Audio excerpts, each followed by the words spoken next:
माँ का पल्लू। पूरा सुने, आपके दिल को छू जाएगा। सर ने कहा कि माँ के पल्लू पर निबंध लिखो, तो लिखने वाले छात्र ने क्या खूब लिखा है। आदरणीय गुरुजी, माँ के पल्लू का सिद्धांत माँ को गरिमामयी छवि प्रदान करने के लिए था। इसके साथ ही यह गर्म बर्तन को चूल्हे से हटाते समय गर्म बर्तन को पकड़ने के काम भी आता था। पल्लू की बात ही निराली थी। पल्लू पर तो बहुत कुछ लिखा जा सकता है। पल्लू बच्चों का पसीना, आंसू पोंछने, गंदे कान, मुंह की सफाई के लिए भी इस्तेमाल किया जाता था। खाना खाने के बाद पल्लू से मुंह साफ करने का अपना ही आनंद होता था।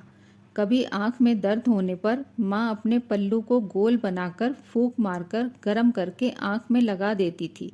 दर्द उसी समय गायब हो जाता था।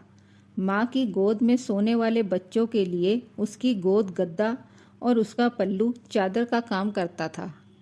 जब कोई अनजान घर पर आता तो बच्चा उसको माँ के पल्लू की ओट लेकर देखता था। जब भी बच्चे को किसी बात पर शर्म आती तो पल्लू से अपना मुंह ढककर छुप जाता था। जब बच्चों को बाहर जाना होता तब माँ का पल्लू एक मार्गदर्शक का काम करता था। जब तक बच्चे ने हाथ में पल्लू थाम रखा होता तो सारी कायनात उसकी मुट्ठी में होती थी। जब मौसम ठंडा होता था माँ उसको अपने चारों ओर लपेटकर ठंड से बचाने की कोशिश करती, और जब बारिश होती माँ अपने पल्लू से ढांक लेती। माँ का पल्लू एप्रन का काम भी करता था।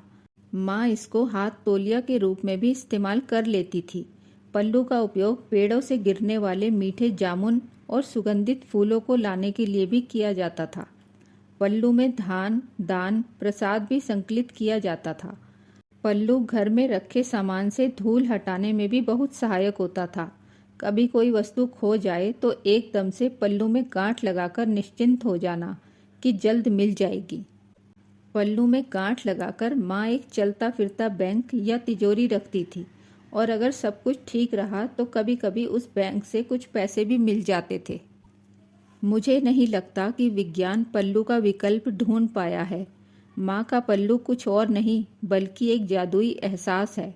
स्नेह और संबंध रखने वाली अपनी माँ के इस प्यार और स्नेह को हमेशा महसूस करते हैं।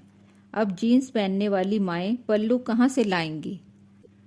दोस्तों, अगर आपको हमारी कहानी पसंद आई हो तो वीडियो को लाइक और चैनल को सब्सक्राइब करें। आपका बहुत बहुत धन्यवाद।